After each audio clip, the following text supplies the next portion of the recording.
Hello, everybody, and welcome to the FTW podcast, the wrestling world of laughable glory. I am Harrison, and with me, as always, is Joe. Say hello, Joe. Hey, hey, hey. Garvin, say hello, Garvin. Hey. And that's it. We got a very old school show today.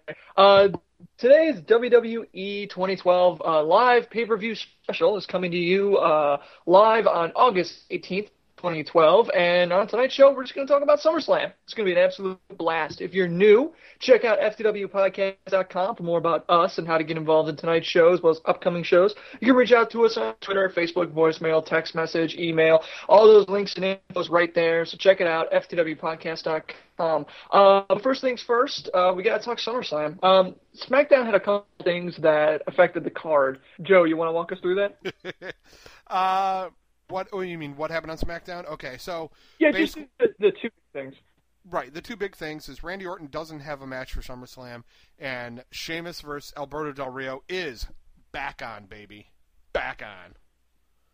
Yeah. At the end of SmackDown, not to spoil it for those who listen to our regular show, but really it's not going to make a huge amount of difference. What happened was, Alberto Del Rio's in a match. Sheamus comes down at the end, starts beating on him. And Sheamus begged Booker T to put the match back on. Booker T's like, well, you know, player, it's still going to be for the world title if we do it. And he's just like, you can rip my arm off. I can't do an Irish accent, so I'm not even going to try. But you can rip my arm off if you want. I'm still going to be here to kick Alberto Del Rio's ass. And sucker, yeah, that's what we get. We get the world title match back on. Which, I mean, there really was there honestly any chance that was not going to happen? That they would go into SummerSlam, arguably number 2 on here, and not have the World Heavyweight Championship effectively open the show. Yeah, I don't know if it's going to open. I think the fact they have a little bit of storyline with it, I think we're going to see something like Miz versus Mysterio open the show, or possibly Kofi Kingston and R-Truth versus Primetime Players. Yeah, that's what I was thinking. It might be the Tag Championship opening it up. Okay, so that's cool. Let's jump into the actual card. We got the Tag Championship, and we did our predictions on Tuesday, and every single one of us says that Kofi and R-Truth are dropping the title. I'm not changing my pick. I think with Kofi over in Japan, I think the Primetime Players are hot right now, especially with the controversy with AW. People want to watch them. And, Joe, you've been going on forever. These two really talented guys, and it's about time. I mean, it seems like they're finally getting the recognition they deserve. These guys are, I mean, granted, they've had some bad botches. They've had some moments where you're like, oh, God, oh, there goes their push. When they pretty much killed Yoshitatsu. They dropped him right on his freaking head. I shouldn't laugh at that. Pretty much with a doomsday device. So they've made some mistakes, but I think they've learned from them, and I think that they are pretty much the hottest tag team going because, to me, Epico and Primo are still tweeners. They've been back and forth so many times, especially Primo, between face and heel. It's just it's hard to get behind Epico and Primo. Kofi Kingston and R-Truth at this point are stale because they haven't been doing anything with them due to injuries and whatnot. The Primetime Players are the strongest thing going for the tag division, and it's only right to get the titles on there. Yeah, that's exactly my point. I mean, I look at this and I think what we're about to see is we're about to see Primetime Players and the Usos have probably some pretty decent programs coming up because, like you're saying, Epico and Primo, they're kind of meh. But the crowd's getting behind Primetime Players, and they love the Usos. And I think that's honestly down to when they dance with their dad, which, good on them if that's what gives them the push. See, the thing that turned me around for the Usos was one when they dropped more of the hip-hop angle. But they actually did a segment on WWE.com where it was like kind of like a behind-the-scenes, this is us at home kind of thing. And they were cooking, like they were getting ready to barbecue, and they went through like how they cook some of these traditional Samoan dishes. And to me, that I know it sounds stupid, but that really opened me up to go, okay, now I have some type of interest, some background on these guys other than the Samoan guys. Yeah, they're fleshed out a little bit. They're fleshed out a little bit more, so I personally had an interest in them. Is it Okay. stupid that due to their little WWE.com cooking show, that's why? Yeah. But, I do like the way they work in the ring, and, they became more personable. So. Yeah, I think that's what it was. They became more personable. Garv, what do you think? I mean, do you see? I mean, you picked primetime to go. Do you think it's gonna be primetime and the Usos going toe to toe now? I don't know. I don't think I can say that just yet. The main issue is that, at least for me, it seems like they can only focus on one team at a time. And I don't get why that's the case. I mean, really, they should be able to focus on more teams. Right now, they're focusing on primetime players. And Kofi and R-Truth were a good team. They were a fantastic team. So I don't know why it's like they've lost focus. So I don't know. I can't say Usos for sure will be the next team that they push up. Just because you have like Tyson Kidd and Trent Beretta, that's a high spot team. And plus, I mean, look, you still have Epico and Primo. They're still in a good feud with the primetime players. So I don't know. I don't know. I just look at Epico and Primo, and I'm just not. I mean, yeah, it's a decent feud, but I'm more impressed with the Usos when it comes to those two. I don't know, maybe I'm just not really getting Epico and Primo, or maybe I'm just not seeing enough matches of theirs, but there's just nothing really about them that really impresses me. As far as some... I think the problem is they've never gone into anything like they have with, Usos, or there's no way to... they haven't personalized these guys. And that's really what you need to do for a face tag team, and they've never really done it. I mean, they were heels up until this weird tag team conglomeration thing started. Yeah. And so they ended up getting, after AW screwed them out of their rematch, that's when they went face. But you never see that. You've never seen a formal, big push by them to cement themselves as a good guy. You know what I mean? Yeah. All right. Well, regardless, I mean, at least we got some. I mean, it looks like the tag division, is getting some excitement to it. At least, and it's coming from the talent, not so much from the writing, which is pretty cool. So yeah, and also, I mean, if you look at the live chat, I mean, the live chat is all behind basically the movement of the titles from Kofi and Truth to the primetime players. And this is something that you, Joe, have complained about frequently, is that, you don't like the idea of having a tag team that's not a tag team. That's just two singles wrestlers thrown together just to, hold the belts. Right. And, I mean, the other problem is that there's no other heels in the tag team division that we've seen recently. I mean, outside of Kurt Hawkins and Tyler Rex. Yeah. There's no other heel tag team. The right thing right now is to put it on the primetime players and give them a run for a while. See what they can do. To build up the heat so that, you want to see a good team topple them. Yeah. All right. The other thing that we got to talk about is before we dive into the actual card, or before we get deep in the card, is the pre-show. We got Santino with the belt going up against Antonio Cesaro with the U.S. Championship, and it's going to be on YouTube. As pre-show. Now, we talked about this on Tuesday a lot, where we think sooner or later, they gotta do a title change on one of these YouTube shows. They gotta pop that cherry. I mean, they did it with the Money in the Bank loss with Cena. My argument was Santino could lose the belt, and it wouldn't be the biggest thing in the world. It wouldn't hurt him all that much. I mean, do you still think that way, Joe? Well, I mean, I wasn't on Tuesday, so I couldn't have said my piece. Oh, then, yeah, sorry. No worries. I forgot. Well, you're like the Cal Ripken Jr. of this show. It's weird when you're not on.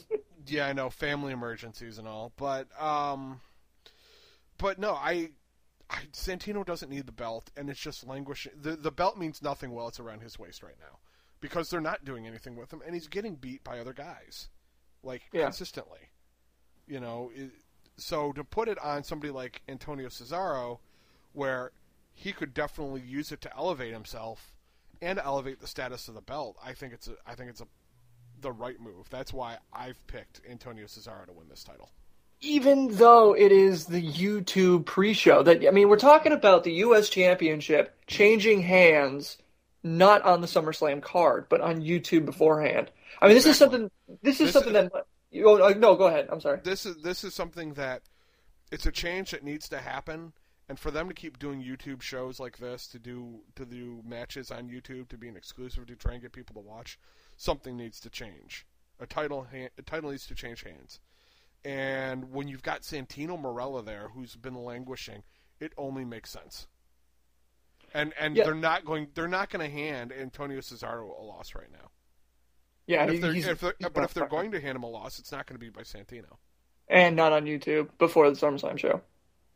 No, it's an excellent point. It's just I wanted to bring up something that basically that's what Mike was saying, and that there's we keep talking about the fact that they got to have the belt change on the YouTube show to give it some credence, to give it some stuff, but WWE doesn't really make. I'm willing to bet they don't probably make much money on those YouTube pre-shows other than their business deals. So I can't imagine that they would be willing to invest this storyline or this title change there. I mean, it doesn't. It doesn't seem like, as far as WWE, there's not a lot to gain there as far as having the title change to Antonio Cesaro on that show. Because, yeah, if they want to build Antonio up to be this amazing guy, why not do it on Raw when more people are going to watch, or do it on SmackDown? Face it, those two shows are going to get way more eyeballs than YouTube ever will.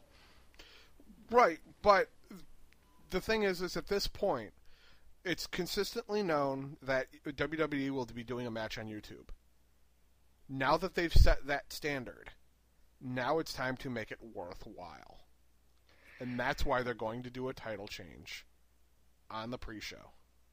Now, do you think that WWE is anticipating, if we make this happen, people are going to want to tune into? I mean, do you think that it would monetize pay-per-view buys? I mean, do you think people might actually buy the pay-per-view after seeing the YouTube, or do you think it's like, at this point, if you're not buying the show, you're not buying the show? I think it's the latter of the two, but I think that they really need to make sure that they cement a value in YouTube, not just these shows they put out every week where it's behind the scenes or it's WWE Download with Dolph Ziggler. It's not these kind of shows that are really going to cement it. That's all supplemental content. Let's be honest. Yeah. It's addition to Raw, SmackDown. It's the DVD extra. This is why this is going to take the place of Sunday Night Heat for pay-per-views. That's a really good point.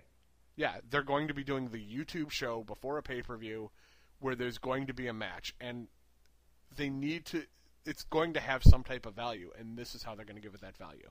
Granted, we may only see tag team and U.S. title matches on this thing that are going to be the only things worth watching. I mean, with value. The only other thing you're going to get is maybe a number one contenders match for either one of those titles. Yeah. Then they will defend on that pay-per-view. Yeah, that's the one thing I was waiting for is the time when you have to watch this YouTube show to see how it affects the card itself. Like we got a match coming up. We're going to be discussing Kane versus Daniel Bryan. I thought it would be great if something happens on the YouTube show that affects like that match or something. Give it a stipulation or something like that. Anyway, Chet's saying Santino is the U.S. champion. How much lower can the title get? Changing hands on YouTube isn't more damaging to the title's prestige than keeping it on Santino. That's a really good point, especially because, Joe, like you said, he's been losing. So just get it off him. Do something with it. Garv, what do you think? I mean, you're still with us on switching? Or are you gonna jump ship and join Mike saying Santino's going to retain? No, I think this is the perfect opportunity to have Santino drop it. I mean, if the goal is to bring more viewers onto YouTube, you need a title change or some kind of big storyline thing to happen. And sacrificing Santino and the U.S. title for that, I think, is a good way to do it. So I think this is a good opportunity. Yeah, they're not making money off of that YouTube channel now, or at least the pre-show. But once they do it this month, more people will tune in, and then they can do whatever they want, sell advertising or sell their stuff more, like more commercials towards whatever pay-per-view or anything. So I think it makes sense to do this for WWE, and it makes sense to do this for where they've been going with Cesaro. Okay. This next match we're going to discuss is the one that basically split the show. It was Kane versus Daniel Bryan, even down the middle. Rob, Garvin, and I are taking Kane, and Joe, Mike, and Lee pick Daniel Bryan. I want to let I'm sorry, I want to let Joe speak his piece because you weren't here on Tuesday. Why are you taking Daniel Bryan for this match? Because Daniel Bryan is still hot right now. Daniel Bryan has so much more to gain out of this than Kane. Because what are we going to get with Kane? Nothing. He's going to stagnate. He's going to sit in the upper mid card like he has been. Unless Kane is actually thrown into title matches, Kane sits in the mid card. He just stagnates there. And I don't foresee them putting Kane into the title matches right now. Between Cena, Daniel Bryan, CM Punk, you've got a whole bunch of guys. I mean, granted, I only named 3, but so don't think I'm mentioning the whole damn list here. But you've got people who are entertaining to watch and who are more viable for a title right now than Kane. I'm a big Kane fan, but Kane's not going to win. Kane will get unless this was a number 1 contenders match, and they actually had something feeding in for Kane storyline wise. Then I could see picking Kane, but I don't think Kane's going to win.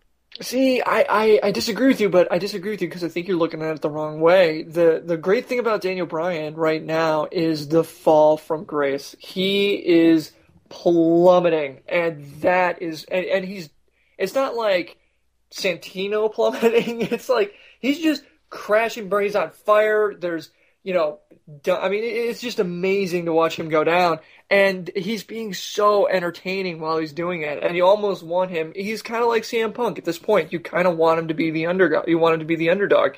And I just think a loss to Kane at SummerSlam is going to take all that kind of like balled up, bearded piece of fury, and it's just going to make him explode. Because right now he's like all tensed up and everything. And I think with that loss, wham.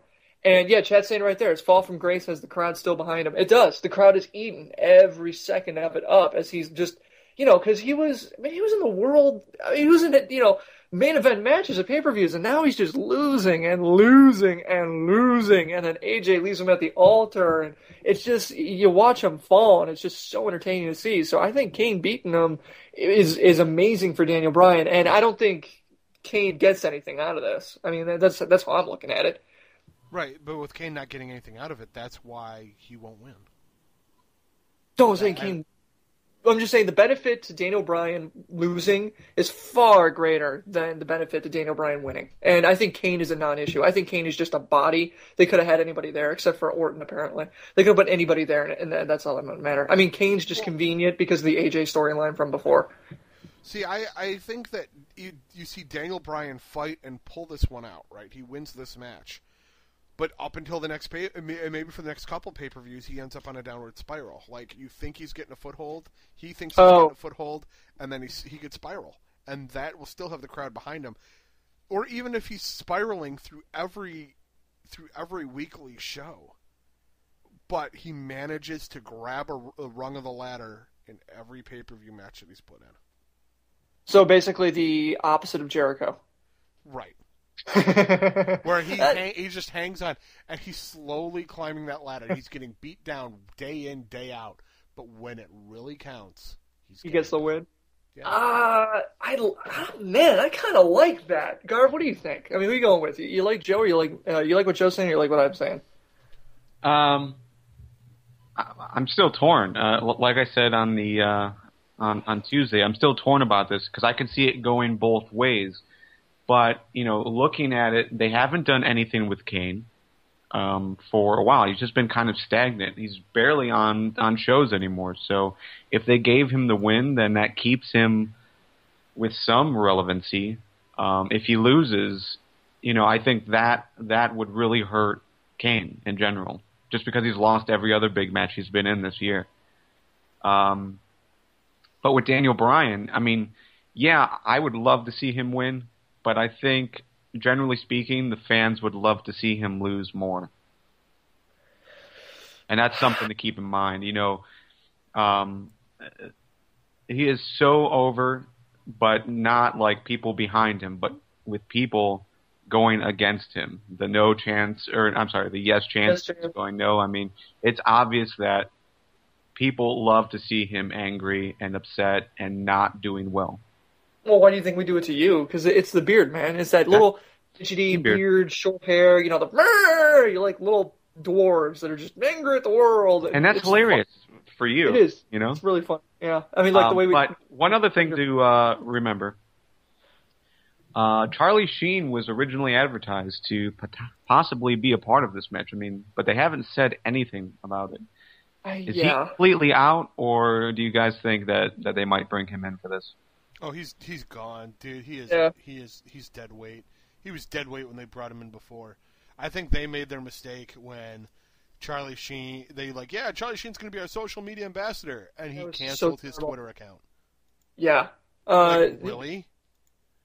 No, I think that's going to go down in the annals of wrestling history as we really dodged a bullet there. Yeah, in the hallways of wrestling history, we're going to be talking about it like, wow, we really dodged a bullet there. If Charlie Sheen doesn't get involved, though, does someone else like an AJ?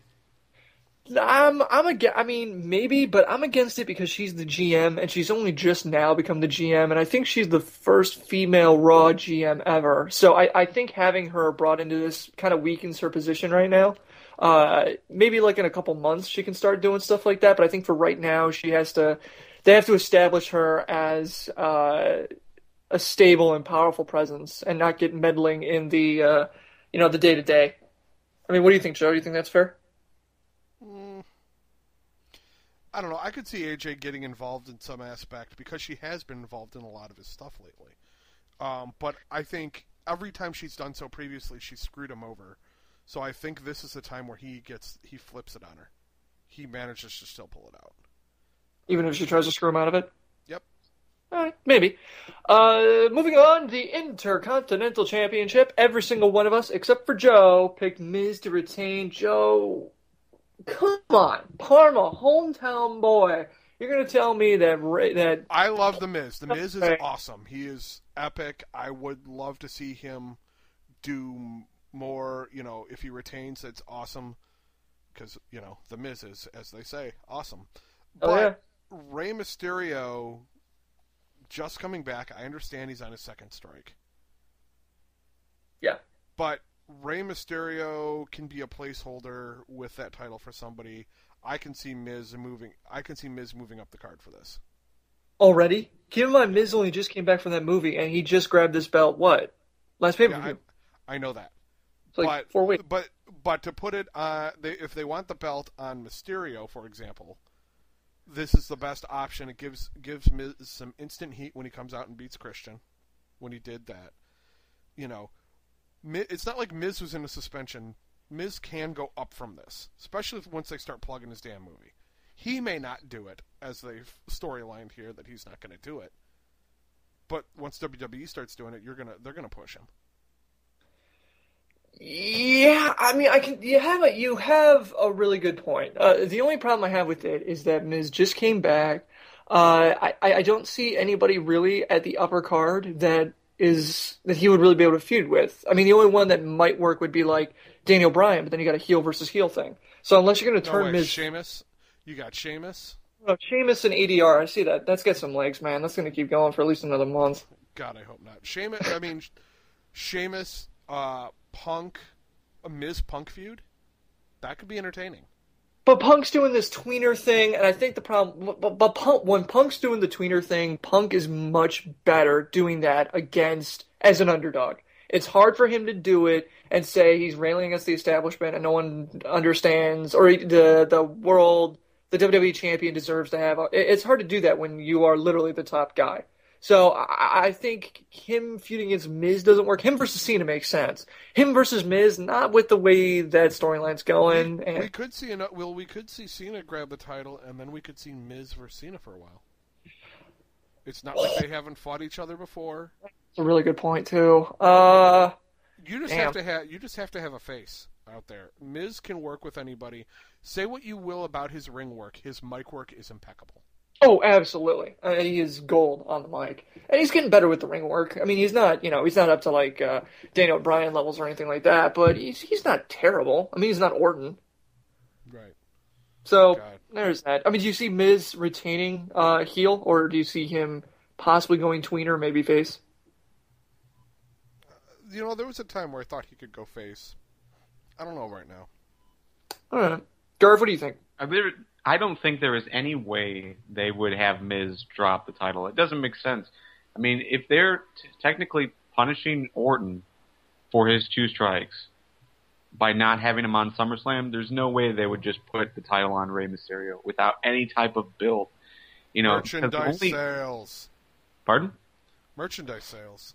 Well, He does move a lot of those masks and T-shirts. Yeah, but they might have restructured to cut him out of some of that money. And Yeah, that's a really good point too. They might have punished him that way. yeah, well, I don't think they need a title on Ray to sell merch. I mean, he's still going to do well. This is his first major match back. This is Miz's first major defense. So I don't think Miz is going to drop it. Okay, one more thing though, in favor of Joe. Not only would the belt help with merchandise sales, it will help hide that gut that Ray is sporting right now. Yeah, looks... the shirts are not working for you, Ray. Oh, it's that white. White is not a slimming color. White is like what did I say? It was like a Twinkie that exploded in the wrapping. That's what he looks like. He's just all.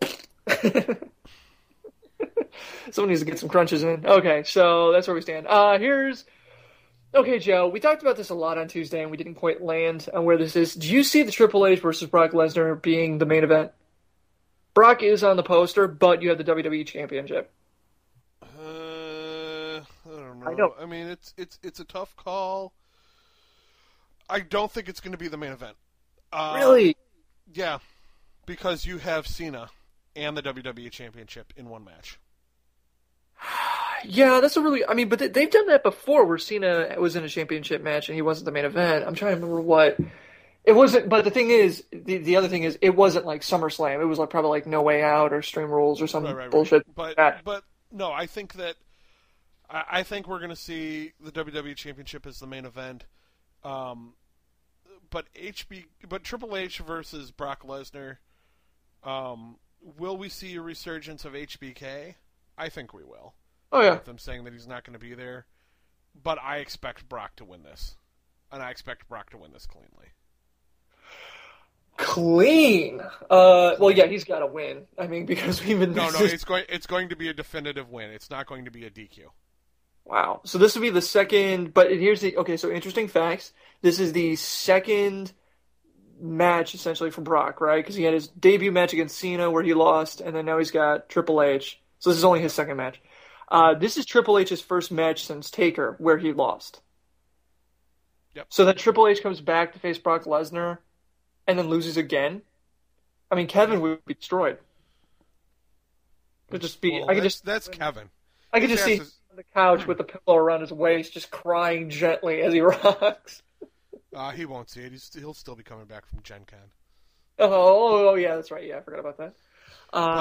But no, I mean, I with all granted, there's going to be some hijinks. There'll be a little bit of overbooking on this one, but I still expect Brock to win the match and win it definitively. It's not going to be, if there's going to be a super kick, I expect Brock to move, and Heyman eats it. Yeah. I expect Heyman to eat a super kick. At some point, yeah. I do not expect Brock to eat it. No, yeah, I think it's pretty much guaranteed Heyman's going to eat a super kick because there will be no pedigree.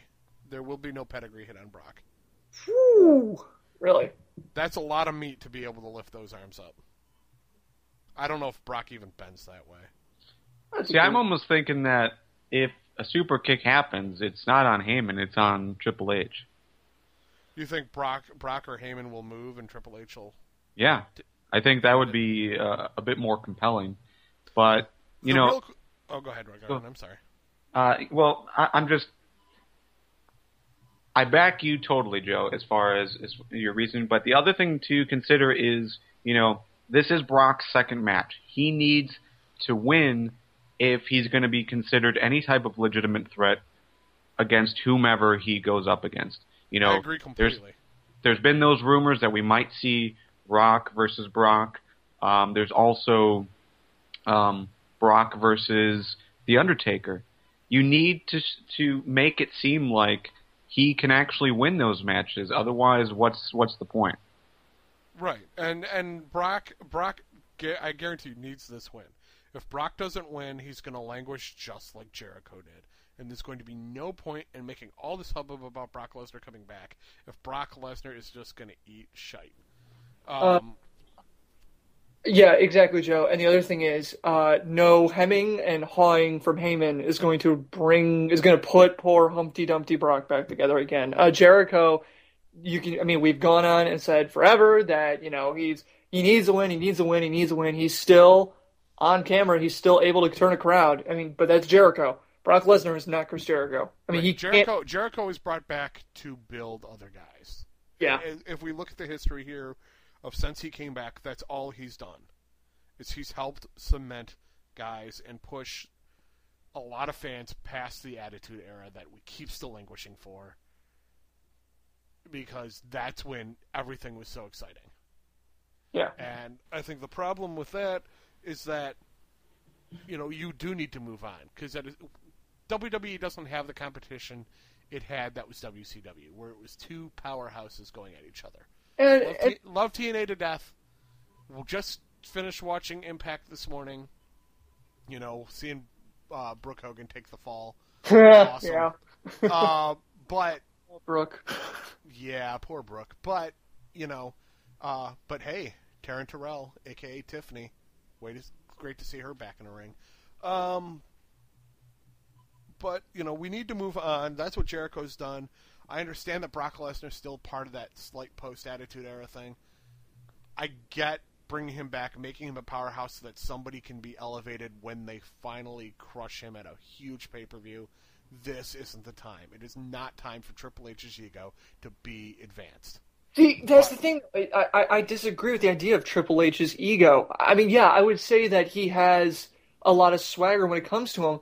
But let's face it, if he rolls over and lets Brock get a clean win, all right, no hijinks, no super kick from HBK, I will have a tremendous amount of respect for him, because at this point Triple H has nothing to prove.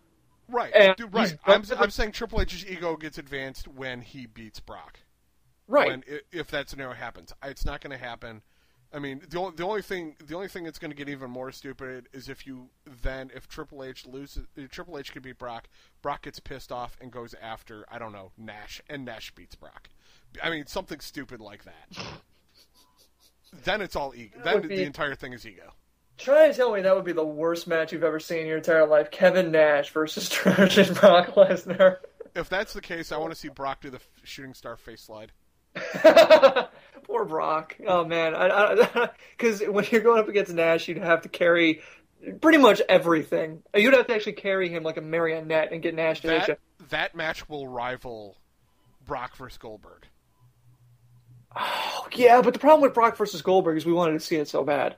We wanted to see it. Well, we wanted to see it so bad, and they were both leaving after that match. So yeah, didn't give a fuck. It was just like that was one of those things that it was like to me that match is a perfect example of just why it's terrible booking at the end of a contract, because it's like that was a match that should have been absolutely astonishing because we all wanted to see it, and it just they left and no one cared. Anyway, Garv, what do you got? Well, just go back to the original question. Will this main event? I think it's definitely a possibility considering they ended Raw. Like 30 minutes, the last 30 minutes of Raw was this feud. So for sure, this is like the feature. But you do throw a good point where John Cena is in that title match. CM Punk has been very vocal about how the WWE title should be the main event, the last focus of each show. Well, the other thing, though, is if it isn't, and Brock versus Triple H, that just gives more ammo for Punk on Raw. And that's another reason why I think he's going to win. I really think that Triple H versus Brock Lesnar is going to end it because Brock Lesnar's on all the promotion materials. I mean, I get emails every month from DirecTV telling me to buy this pay-per-view. And that's a fantastic point because that was one thing that we really wanted to see happen was more Triple H versus CM Punk conversations, and that would be a good way to lead into that. Yeah, and then if Triple H, because he is like the fan face at this point, CM Punk comes out on Raw, calls out Triple H, starts mocking his loss to Brock Lesnar right there in front of him. I mean, I think that would cement Punk as a heel. I mean, maybe not as a heel, but it would help the heel aspect of it. I think Punk could get some really good heat out of Triple H with that, and then you wouldn't have to worry about you burning another one of Lesnar's promotion or appearances. Wait. One other thing. Sure. What if it was Brock Lesnar and Paul Heyman that lowered the cage?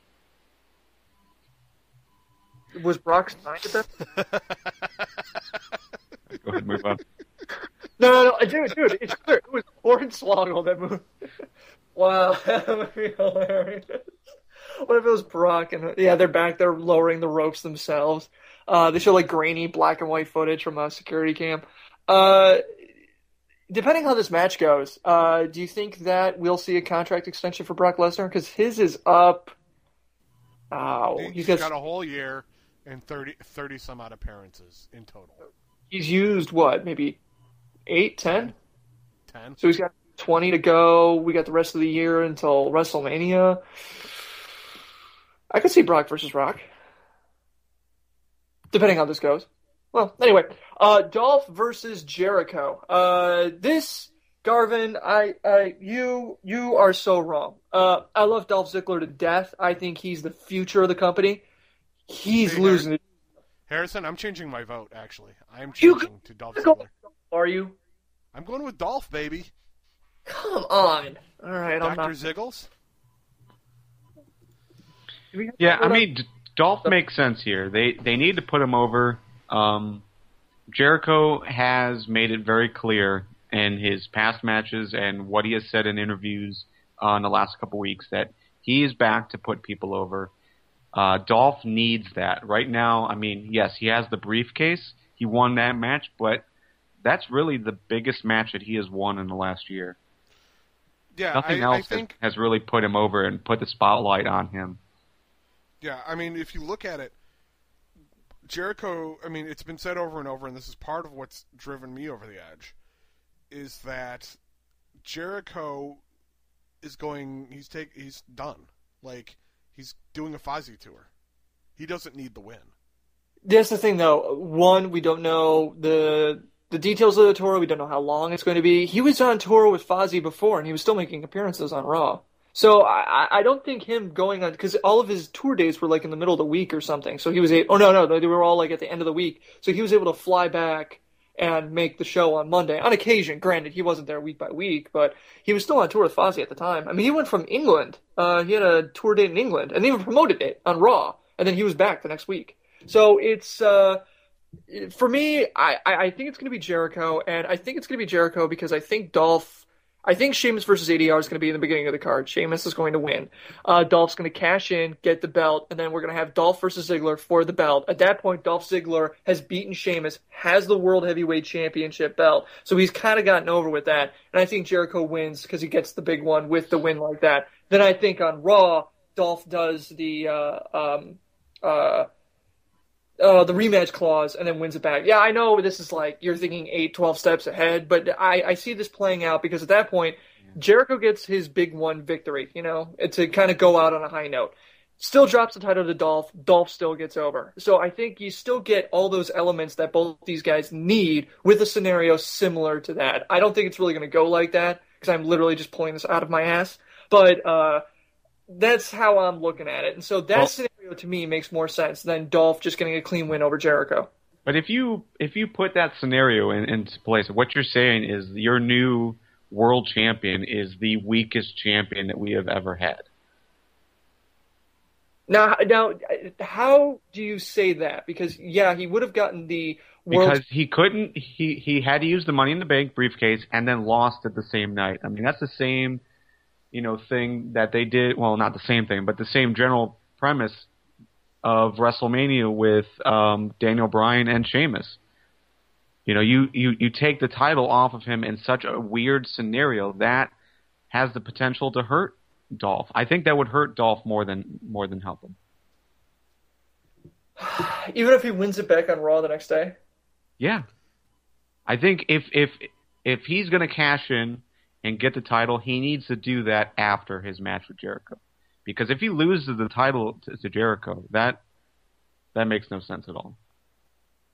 So what if he loses to Jericho but gets the title? Like, his match was before the World Championship. So he loses to Jericho. Sheamus. The only thing I could see is he loses to Jericho, but he cashes in and walks out with the title. Yeah. Yeah, that's what, at the end of the pay-per-view, he still got the gold. Yeah, if he walks out with the gold, then he has momentum going into Raw. If he's not, he has no momentum. So I'd buy that one. Regardless, at that point, Jericho's still winning and Dolph's still cashing in. So I still see, but that's my point being, Dolph, because he's got the briefcase, he doesn't really need to beat Jericho to still come out of SummerSlam with some kind of heat, with some kind of build. If it's my insanely, LSD written storyline, yeah. But the other scenario where you guys are talking about, where Dolph cashes in after his Jericho match, he has the loss, but he still got the gold. And then basically from that point forward, Jericho goes on to do Fozzy. He's won the big one. Good on him. Maybe on Raw he does a farewell. And then going forward from there, Dolph just never references his loss to Jericho ever again. And just keeps going on about how he has the gold. So it can happen. Chad's saying Dolph Jericho happens before the World Heavyweight Championship match. Dolph wins. Sheamus barely wins, and then Dolph cashes in. So, even the problem I have with that, though, is that then you have Jericho going in with a loss, and then leaving going to Fozzy. At that point, yeah, I get the point of us saying, in interviews to us, in his book, stuff like that, or the next book he's going to write, obviously, he came back to put people over. But to the rest of the crowd, Jericho came back and lost every single major match that he ever had when he came back. I mean, this is almost like when Jordan played baseball. But the only thing is, Jericho had just made his basic face turn, so the crowd is now behind him. If he loses, it doesn't have to be a clean loss. It could be, a heel loss, and have somehow Vicky cause a distraction, or, behind the ref's back, Dolph can use the briefcase on him. I mean, you have other options out there that would still make Jericho look good on his way out. But he doesn't need a win now. If he won now, you'd want to see more. If he lost, then you can see them pushing this into a storyline where it's not that he's just leaving for Fozzy, but he's also rethinking, his career and what he needs to do to win. And then he just comes back later on. Damn it. You make a good case. Not as good a case as Joe made for Kane, or as Joe made for Daniel Bryan, but still a good case. What do you think, Joe? Nobody can beat me. You still going with Dolph then? I'm still sticking with Dolph. All right. World Championship match. Before we discuss this, right now it's just Garvin and me saying that Dolph is going to cash in. Joe, you think Dolph is going to cash in on SummerSlam? I think he's going to cash in. And I'll add that to this thing. So if he does, at the end of this match, my pick is still in there. That's yeah. Sheamus is going to beat ADR. Right. Yeah. We're all pretty much in agreement on that one. Garv, actually, you didn't put a vote on this one. Do you think Sheamus is going to win, or do you think this is going to go to no contest or something? I don't know, because I think the scenario that I like best for SummerSlam is for ADR to win, get the title, and then have Dolph cash it in on him. Wow. But then you have, Monday and SmackDown. I don't know how it would work to have a heel versus heel unless they somehow make Dolph into a tweener a bit. So, I don't know. But I like the idea of ADR winning a title, finally getting it back and losing it. I think that would be very entertaining. So who are you taking? You taking ADR in this match then? Well, man. Put your chips down. Let's do it. Come on. Why not? Right. I'm going to go with ADR winning this match. All right. Joe, you're sticking with Sheamus. Yes, I am. Okay. So you're saying Sheamus beats ADR, but then Jericho or then Dolph cashes in afterwards. Yep. All right. Yeah, I'm with you on that one. Because all I can think about is that awesome promo between Dolph and Jericho on Monday, and I just thought, and the more I think about it, the more I think, how amazing would Dolph have been with just that giant plate of gold on his left shoulder doing the same promo? It would just be so much better.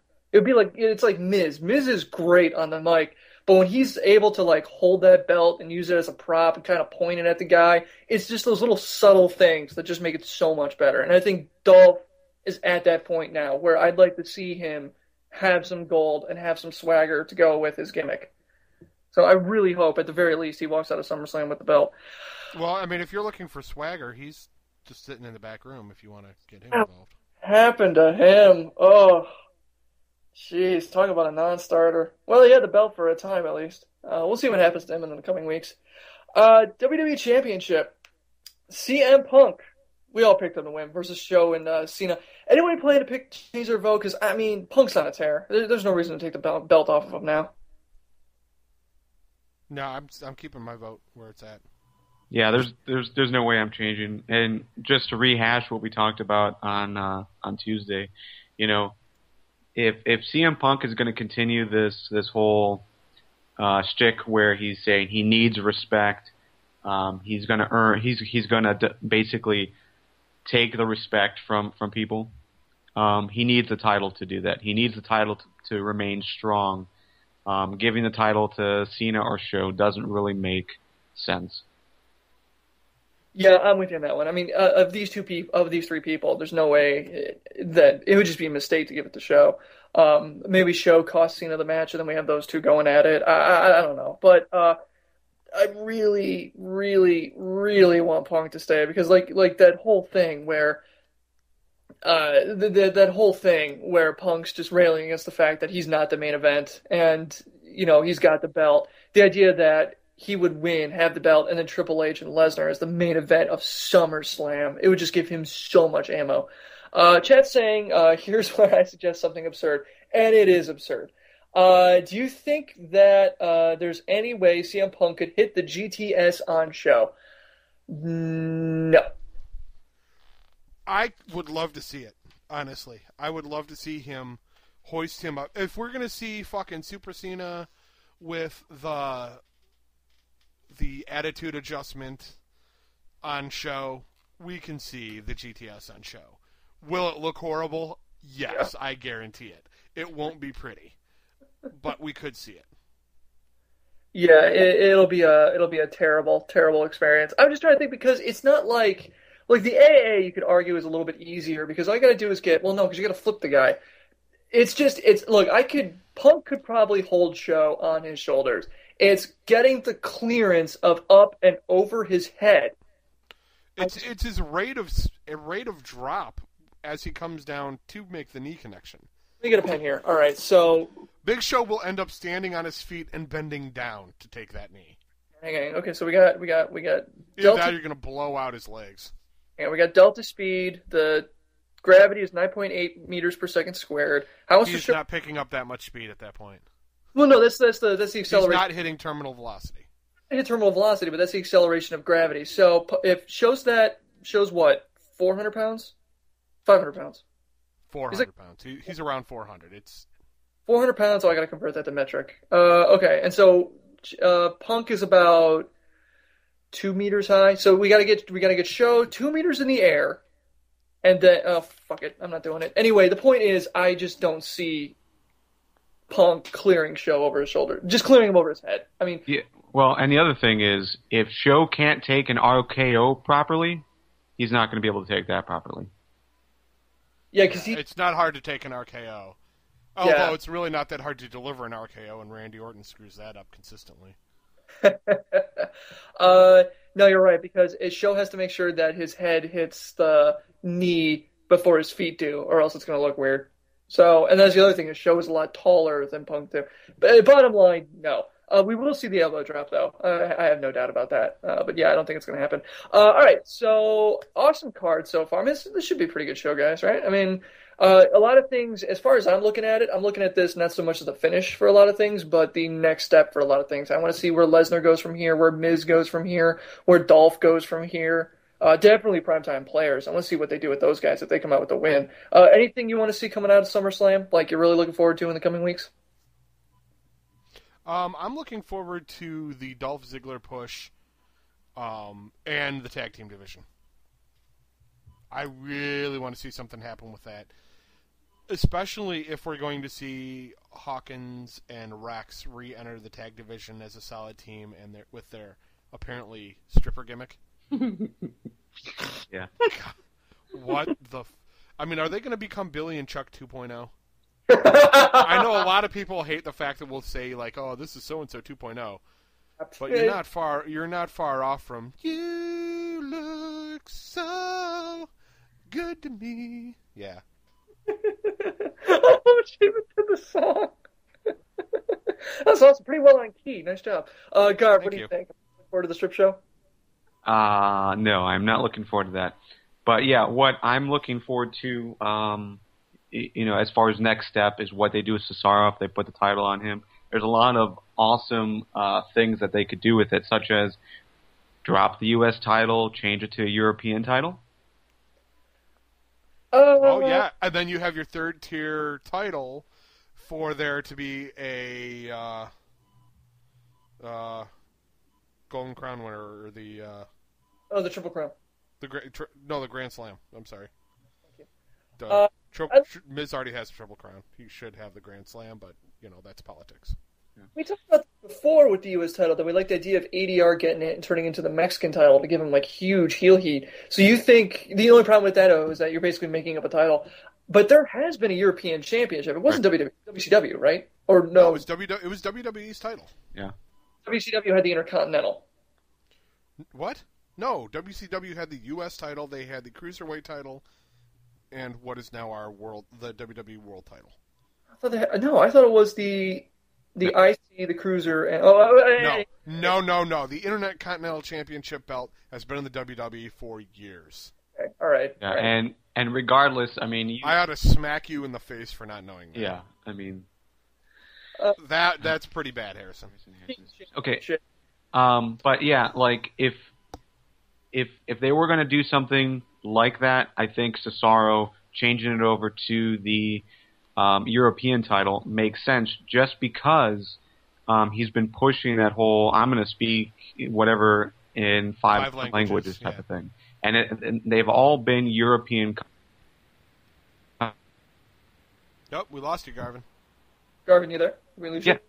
Oh, okay. You broke up a bit. Were you saying that you said something about the 5 languages and then you broke up? Oh, yeah. It's just that he's been doing the 5 languages. They've all been European languages, except for English, which, could be U.S.-based as well.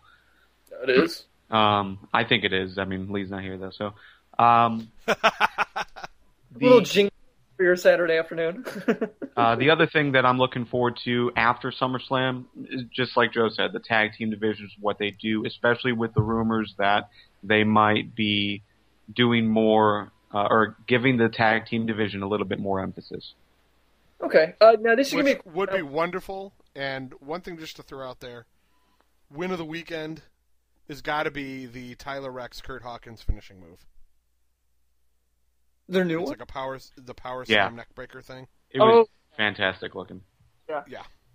Okay, so the question I have for you guys, and this just real quick, and then we're going to discuss the draft, and then we'll close the show. Do you think that we would all be this interested in the primetime players and the tag division if we didn't have that whole fallout with AW? Yes. Do you think that... Me personally, yes. To me, that's so minute at this point. Yeah, us, yes. But in general, I mean, do you think that the controversy surrounding AW really kind of boosted the primetime players by putting a lot of attention on them? No. I think AW added a lot to that tag team. That he made it interesting, but with him not there last week, I think it was fine. I think they still carried themselves very well. So no, they don't need AW and AW's whole debacle happening, isn't a factor. Okay, that's fine. I just wanted to kick that out there while we do that. Okay, so the draft. We're almost done with the draft. We got another, just what? 1, 2, 3, 6 people got a pick, including each of us still have a pick left. I am really amazed at how kind of even the teams appear to be. I mean, like, Joe, you picked up probably... A lot of people are saying the number 1 pick in this draft. I disagree. I think he was number 2. But you got Ryback. Who would you say was number 1, then? Wade Barrett, only because I think Ryback, because I forget who said it. I think someone on our Facebook page basically said it. It was on Twitter. I can't remember who said it. I mentioned it on Tuesday. The problem with Ryback is that they're bringing him into mid-card talent. They're actually having him fight real people. I think he's going to make that turn where he's going to start doing losses. 2 months ago, last season, he was a solid pick. I think now Wade Barrett is the one because of the video packages. He's going to come in, he's going to do the Barrett barrage, and I think he's going to be the one on a tear on, if not SmackDown and Raw, at least one of the shows, week by week, getting constant wins and pushes like crazy. I think Ryback's going to start racking. I think he's going to make that turn where he actually has his first loss. I completely disagree. I think Ryback, well, not with your Wade Barrett commentary, but with the Ryback commentary, I think Ryback still has at least 2 solid months of wins, of 3 to 4 wins a month. I think that was by far the number 1 pick. That was my number 1 pick as well on my list. And I was going to say, I mean, I was looking at him between him and Cena for that first pick. I'm going to be perfectly honest on that one. Only because Cena's always in high-profile matches, and leading up to pay-per-views, he's always getting solid wins. That being said, I think Ryback could potentially earn 6 wins a month, because you have at least 4 shows plus a pay-per-view. That's 5. Because he's great for a pay-per-view filler, because they're nice, quick matches. But you have him on Raw, you have him on SmackDown, boom, boom, done. That's 2 points, 1 week.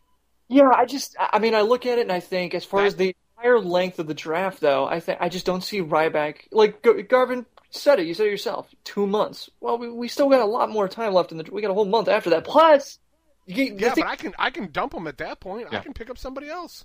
Yeah, that's a solid point. I'm just trying to think. I'm trying to think playoffs is what I'm trying to think. I see Ryback being regular season. I see Ryback being the Ben Roethlisberger of the draft. Amazing in the regular season, absolute shit in the playoffs. This is you know what? This is a total T-ball pitch of that whole talking about playoffs. No, but I think Joe's right. Ryback still has a lot to go with. Ryback has to get me to the playoffs. That's all he's got to do.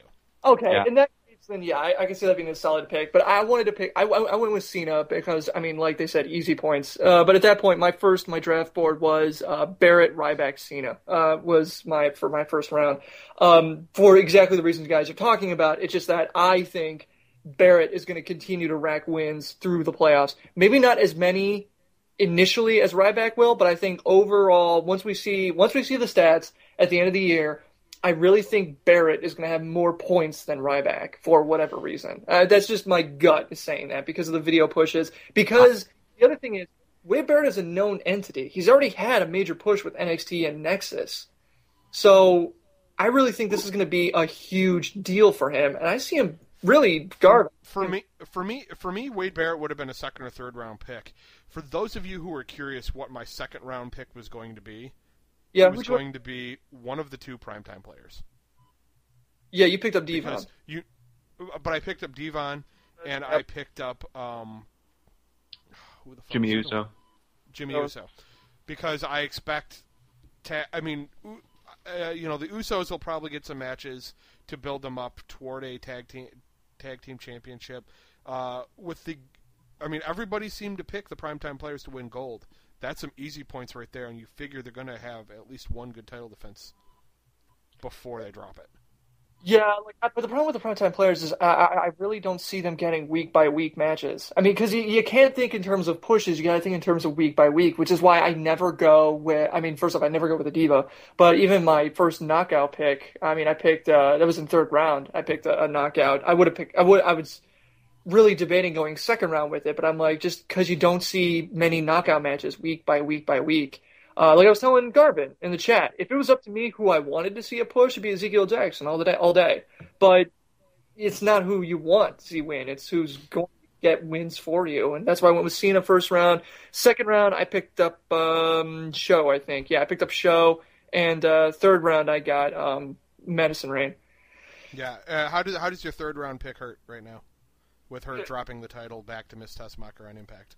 No, I think that's going. Yeah, that was one of those things where I'm like, shit. I don't know. I see Madison Rayne week by week on Impact. I think she's just going to be around there for a while. I think she's going to get maybe another push. I just see Tess. I don't know. I mean, yeah, she dropped the Tessmacher, but we keep talking about how Tessmacher isn't ready, and I think it's just going to be a matter of time before. Madison Rayne's solid. She's quality, and she always puts on a at least above average match. And I really think that she's going to be, the go-to girl for the Knockouts division, at least for the next few months. Garb, you picked up first round. You got Wade Barrett. Who'd you get second round? You had a pretty good. Yeah, Kenny King. You went with Kenny. You went straight over to TNA in your second round. So did I. Yeah. Well, I had two choices. I had two. Well, no, I'm sorry. I had three names that I really wanted to go for. Kenny King, Devon, and Jinder Mahal. And Joe took Devon from me. But I knew I wanted Kenny King. I doubted anyone was going to pick up Jinder Mahal. Because that was definitely my risk pick. Was Jinder Mahal? Yeah. I mean, because he'll probably get some wins, especially with this feud with Ryback. If they keep doing, the Jinder versus two jobbers thing, which I'm hoping they do it like at least 5 times. Yeah, that'll earn some points. Yeah. The +5 bonus points for multi-person matches is always nice. Just want to see what we're talking about. Head over to FTWpodcast.com, click on the FTW draft, the draft button at the top, and you'll see what the picks are, where everybody is on everything, who picked whom, list of who's left, things like that, so you can see what we're talking about.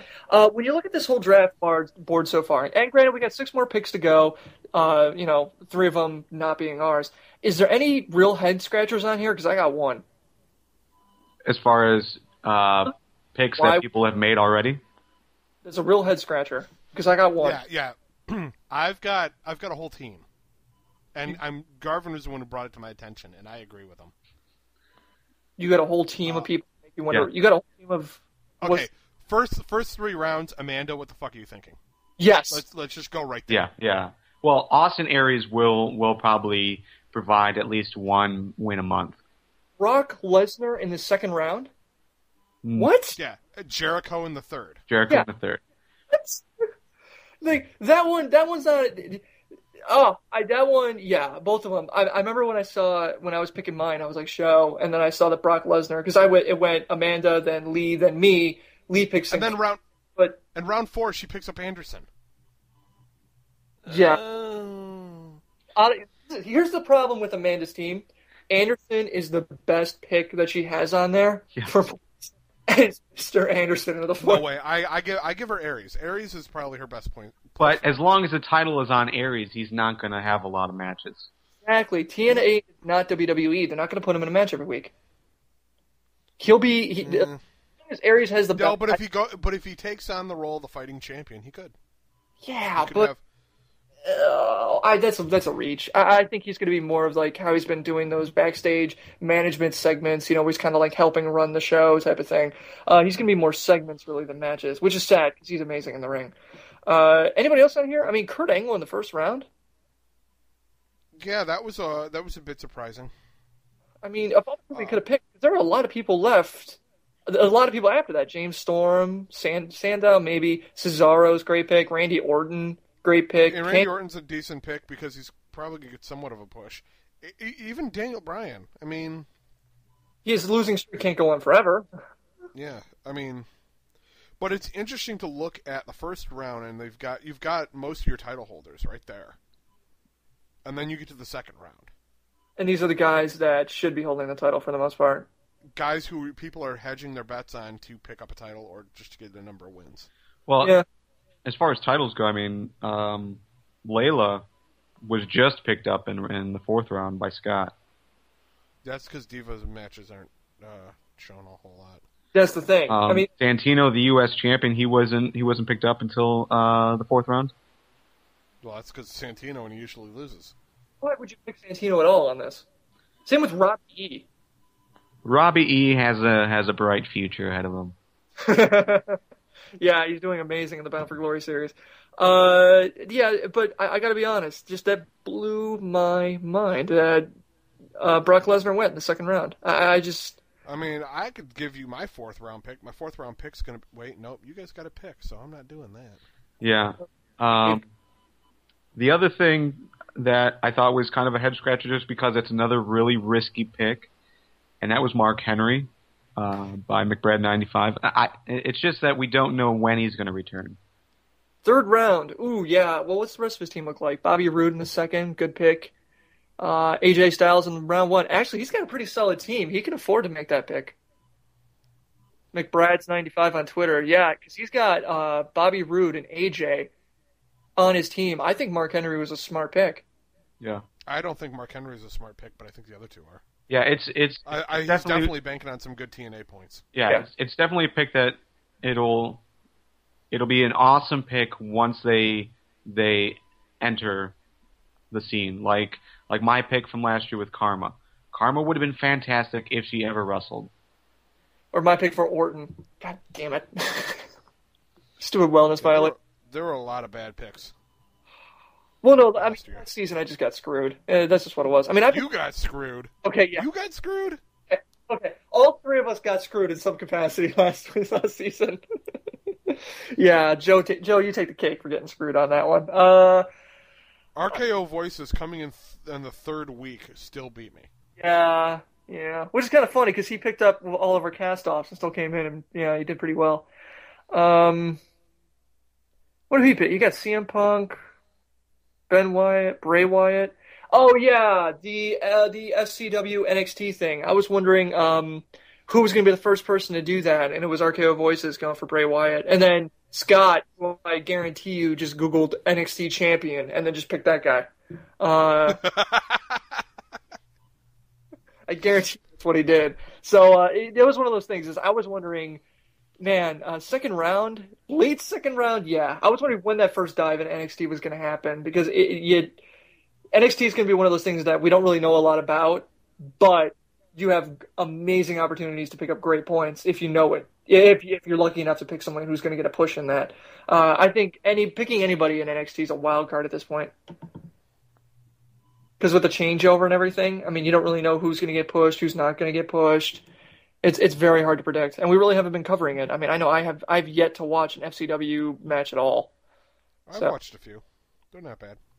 It's I'm not saying they're bad. It's what SmackDown somewhat aspires to be at this point. Yeah, it's actually a real quality show. The matches are fantastic. They're all solid. There's no real botches in the 5 or 6 episodes that I saw of the new season.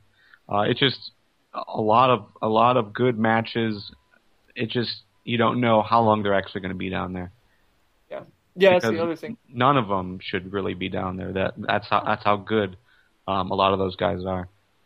Yeah, I think Scott's when he picked up Seth Rollins, I think that's a solid pick because I see him moving up to maybe SmackDown, and then if that happens, he's going to get a big push and rack up some pretty good points for him. Yeah. Anybody that's still on the board that you're still kind of surprised about, like that hasn't been picked? I'm not even going to answer that question because that could possibly give away your picks. There's still many picks to go. Way to try and weasel it, Harrison, but no. It wasn't weasel. It was just a stupid question. All right. So, yeah, look, I mean, it's going to be a fun draft. It's going to be a lot of fun. It's going to be great going up against the fans in the playoffs and everything. Hopefully, I really, for me, winning would be great, but I want us to beat the fans. I do not. Guys, I don't want to lose to the fans. I swear we cannot lose. So I think if it comes to the playoffs, I think we just trade for whoever is the best prospect, and we just trade all our picks to them so they build up like a dynamite team. Yeah, it's cheating. I don't care. I want to win. Let's keep the trophy on this side of the mic. All right. So, thing is, fourth round is going to finish today, and then we're going to start scoring tomorrow at SummerSlam, so it'll be a lot of fun to watch. That's it. I mean, if there's anything else you guys want to talk about, SummerSlam should be a pretty good card. Looking forward to it tomorrow. Lee is currently on the clock for his draft pick. If he doesn't, he's getting crammed down to the supplemental draft after everybody else gets to pick. So, dude, you're failing. He's got what? He's got 2 hours from right now. It really doesn't matter too much. I mean, Lee's not going to win. Yeah, what is his team? He's got Sheamus, Sin Cara, Jeff Hardy. Yeah, yep. Lee, poor pitiful bastard. You're one Officer Fido away from losing 2/3 of your team. Gee. Seriously, dude, you might want to get back in the TARDIS and go back in time and maybe correct some of this, because damn. Yeah, I'm not going to comment, just because we don't know what they're going to do with Jeff Hardy. He still hasn't done a lot in TNA, so they could change that. Yeah, but my favorite thing about Jeff Hardy is that picture that you posted on our Facebook page showing the fan as he walks by. Yeah, that was a screenshot I took of the last Impact. Awesome. All right, that's it. That is the show. Check out, why not head down to ftwpodcast.com for more about us and how to get involved in the future. There's a support tab where you can donate, buy merch, as well as links to us so you can rate us on iTunes and Stitcher and stuff. We'd appreciate 5 stars. We accept no less than 4. And thank you everyone in the live chat. You make this awesome. We record every FTW podcast episode on Tuesdays at 8 p.m. Eastern at ftwlive.com. And we'll see you guys next Tuesday. SummerSlam's going to be awesome. Looking forward to talking to you guys about it. Later, man.